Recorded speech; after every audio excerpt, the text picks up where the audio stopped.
بنت كردية وقفت عساكر جولاني وكل بقية جولاني، وقفتهم على أجر واحد 4 ساعات عم تقاتل بنت كردية بناية ما فيكم تفوتوا لها. بناية واحدة جيش سوري بالمدافع ما في يفوت لها يعني هالبنت. شو هالبنت، شو هالعظمة، شو هالملاك هالبنت هي. شو هالقوة عند هالبنت، شو هالإرادة. مسحت بأخلاقكم الأرض، مسحت بلحيتكم الأرض، مسحت بشماغكم الأرض. بنت كردية.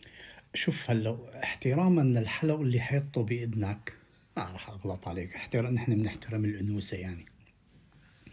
ليش عم تتباكوا لكن عليها؟ خلص هي وقفت الجيش 4 ساعات، هي كانت وينك مو في اقتحام الشيخ مقصود، هي لحالها تمام، وبالآخر قتلت.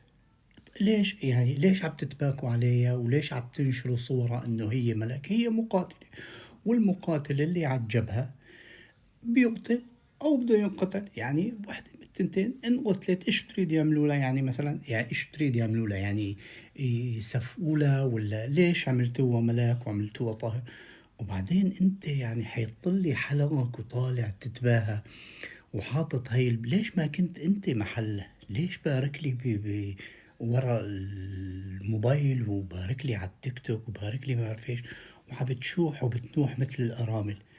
بس قلت لك اياها احتراما للحلق اللي باذنك، واللي باوروبا بيعرفوا اللي بيحط حلق باذن وحده ايش بيكون هو؟